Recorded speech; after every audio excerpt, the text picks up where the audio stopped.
All right, you guys ready for another deep dive? We're going to unpack some seriously dense material today and hopefully have some fun while doing it. Yeah, buckle up, folks. This is going to be a wild ride. Today's source is a piece by Stefan Pinkwart with a really attention-grabbing title. It's called 5 million euros in bribes to Donald Trump. I mean, just that title alone tells you this is going to be juicy, right? It's like, okay, someone's spilling the tea. Totally. But you know us, we don't just stop at the headline. Of course not. We're going deeper. Exactly. Today, we're playing detective a little bit. We want to uncover Pinkwart's true intentions, analyze his writing style, and ultimately understand the core message. We're not even going to worry about whether those 5 million euros actually existed or if that's just for dramatic effect. Right on. So let's get started. The very first lines are quite something. She smelled like money and like a burned future. What does that even mean? It's like he just throws you right into this world of cynicism. Right. Money usually has this positive connotation, but here it's linked to this idea of a burned future. So right away, you get the sense that this isn't going to be some feel-good success story. It's going to be the opposite, actually. Oh, yeah, definitely. And then there's this whole thing about the gold card. He writes, the card was heavy, gold. Because real is heavy, too. What's with this, like, almost vulgar language and that poop emoji? Yeah. What's he trying to do? Is he insulting us or making us laugh? Oh, well, maybe a little bit of both. Yeah. But seriously, this is satire at its finest. Like, he's putting the heaviness of the card on the same level as well. You know, crap. Right. It's a way to mock the supposed importance of money. And gold, the ultimate precious metal, is just totally ridiculed here. And then how he describes Trump holding that card like a priest holding the Holy Host. And it's the same hand he uses for signing prenups or petting cats who never agreed to be touched. It's almost blasphemous, but also kind of hilarious. The juxtaposition of these sacred acts with these mundane, even disrespectful ones is so effective. It's like he's implying this decay of values. Money becomes sacred, and then you have human relationships and animal welfare being trampled on. Pinkwart is playing with our expectations and breaking taboos in a really clever way. Then he throws out this line about America's unhinged moral jawbone. Even includes a drooling emoji. Okay, ouch. What's he getting at here? Is he just being dramatic or is there something more? Well, it's definitely a pessimistic and cynical view of American morality. This unhinged jawbone signifies a loss of control, like maybe even decay. That drooling emoji could represent this unchecked greed, the willingness to sell out for profit. And then there's this metaphor of a golden one-way ticket in exchange for your soul. That's pretty intense, right? It is. That whole leave your soul at the door thing is kind of creepy. Eh. And then he adds this condition, you got to bring an influencer as your guarantor. What does this say about our times? Are we really that shallow where likes and followers are all that matter? It's such a sharp critique of superficiality and the whole obsession with online popularity. It's like real values and character traits don't even matter anymore as long as you look good and have the numbers. The influencer as guarantor represents a society where appearance often trumps substance. It's kind of sad but true. And then right in the middle of this porn flick of patriotism, profit, and paranoia, Pinkwart addresses you, the listener, directly. And right in the middle of this porn flick, you. Did that catch you off guard? It definitely pulled me in. You're no longer just an observer of this absurd spectacle. You become part of it. Pinkwart drags you right into his critical analysis, including your own beliefs, your conscience, and he even throws in a little jab about your probably not so impressive bank account. It's a very effective way to establish this personal connection and make you think, don't you think? Yeah, for sure. Then there's this bizarre kitchen scene. He describes the ego and the conscience as these two dirty creatures in bathrobes sitting at the kitchen table. They both reek of stale beer and failed compromises. And the chore chart, covered in beer stains, is their pathetic peace treaty. It's almost surreal. This personification of the ego and conscience is brilliant. He makes these inner struggles tangible and even funny. That they're dirty suggests that neither is truly innocent, and the failed chore chart symbolizes our constant struggle to reconcile these two inner voices. We've all been there, right? Totally. And then there are their to-do lists. The ego wants an Instagram story with fake tears and #blessed, while the conscience suggests telling the truth for once. And the response, awkward silence, because the ego prefers to activate its Bluetooth speakers in a non-stick ass. I love that. I can totally relate to that inner struggle. It's a fantastic metaphor for the ego's resistance to responsibility and uncomfortable truths. It chooses distractions and lets criticism just slide right off. The Bluetooth speakers represent the constant noise that drowns out the quiet voice of reason. And that non-stick ass. Well, that speaks for itself, doesn't it? Then he compares it to a terrible poem that gets kicked out in the first round of a poetry slam, and he says that that damn chore chart is more deadly than any trump card. What's he trying to say? Does he want us to clean more, or is he warning us about something bigger? He's highlighting how paralyzing and frustrating this inner conflict can be. Huh? He compares it to mundane things like a chore chart to emphasize that these internal battles can render us incapable of action.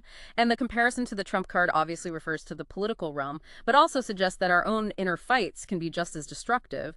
And then he gives this slam tip. What happens when the conscience and the ego try to create a chore chart together? Pure psychological chaos. And he warns you, in a slam, the ego wants to shine and be charming, while the conscience wants to whine about poverty, exploitation, and sleepless nights. So what do? You try to cram both into one poem. And that's the big mistake, because then you get this safe, lukewarm crap, and you end up as a poetry, quote, dish rag. Harsh words, but I kind of get it. Absolutely. The author is warning us about trying to please both inner voices. It leads to watered-down, inauthentic results. You lose your own stance and become interchangeable.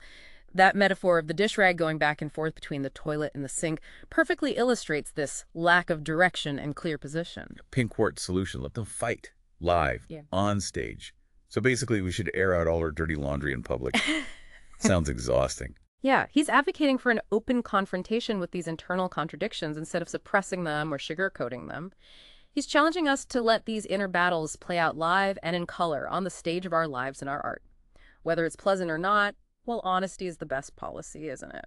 And then he gives 2 examples what this might look like. Example 1. Today, I wanted to talk about justice. The ego chimes in. Flowers, children on bicycles. Conscience interrupts, taking grandma out of the nursing home, but only for the cash for the next poetry slam trip. And then this killer line. I thought justice was blind, but she had an Apple Watch, and she knew exactly who I was. What a punchline. It leaves you speechless. This example brilliantly illustrates the huge gap between our noble ideals and our often selfish motives. The Apple Watch as a symbol of modern surveillance and superficiality exposes the alleged blindness of justice and shows that our true intentions aren't as easy to hide as we might hope. Example 2. The old lady at the supermarket who can barely afford a pack of butter. Ego whispers, show everyone how good you are. Conscience grumbles, you were only thinking about your damn six-pack. And then, I didn't help her. I didn't even feel ashamed. I just pushed her out of my field of vision like a YouTube comment that was too honest. Silence in the room. One listener starts bawling. Another throws up in their eco-friendly shopping bag. Oof, that's intense. This example is even more brutal. It confronts us with our own avoidance and comfort-seeking in a really direct way. The audience's strong reaction, crying and vomiting, symbolizes the emotional impact and moral disgust triggered by this raw honesty. The comparison to the hidden honest YouTube comment shows how used we've become to just ignoring uncomfortable truths. And then he comes back to that mysterious gold card. He says it's not some honorable invitation, but rather proof that you can buy anything these days, even permission to be someone. As long as you have enough money and not a shred of dignity left. Yeah, it's pretty disillusioning. It's a scathing indictment of rampant capitalism and the increasing commercialization of our identities. It suggests that money can buy us a kind of artificial legitimacy, but only at the expense of our inner values and personal authenticity. A bitter pill to swallow. And the irony is, while we're all outraged about Trump's gold card, we're happily selling our digital souls on Instagram for a few measly likes. Filters here, discount codes there, pseudo-philosophical wisdom in fancy fonts. Your conscience left you long ago because you stopped listening. Harsh, but who among us is truly innocent? That's the crux of his critique. He draws a direct parallel between the supposed reprehensibility of Trump's actions and our own often superficial and validation-seeking online existence. He's basically accusing us of having silenced our inner voices to bask in the glittering spotlight of social media. And then he pitches his mysterious Poetry Master, text that's supposedly cut like shards of glass. Hilarious, but self-reflective. Examples, solid strategies for our battered conscience, and techniques for slam poetry that tastes like blood but still gets thunderous applause. It's not supposed to make us nice people, but honest and dangerous poets. Sounds like therapy with a twist. Exactly. He positions Poetry Master as a hardcore alternative to watered-down pleasing art. It's all about pure authenticity, the ruthless expression of uncomfortable truths, and actively engaging with our personal demons, not for the faint of heart. And it comes in 2 flavors, German for the usual suspects, Germany, Austria, and Switzerland, and English for the rest of the world. And his bold prediction, whoever reads this, their ego will be gasping for air, their conscience will be sobbing uncontrollably, and they will finally start writing for real. Now that's a statement. A very pointed and provocative conclusion, I'd say. He appeals to our willingness for radical self-reflection and unconditional honesty towards ourselves and our audience. Whether we have the courage for that remains to be seen. All right, folks, let's wrap this up. Our deep dive into Pinkwart's article has shown us that behind that catchy headline is a pretty biting and satirical take on power, morality, and the constant internal conflicts between our inflated ego and our sometimes nagging conscience in our wonderful, hyper-capitalistic world. And the guy doesn't shy away from using blunt, often crass language and confronting us with some uncomfortable truths. It was fun, wasn't it? In a twisted kind of way. Definitely. And he challenges us to take a closer look. What does our own inner kitchen table look like? What absurd dialogues are we having between our ego and conscience? And how honest are we really in our self-portrayal in this crazy online world? So many questions. And for those who want to delve even deeper into this whole madness, we highly recommend Stefan Pinkwart's Poetry Master, Posy Craft in 7 Taken. Maybe some of you will find the courage for unvarnished self-expression.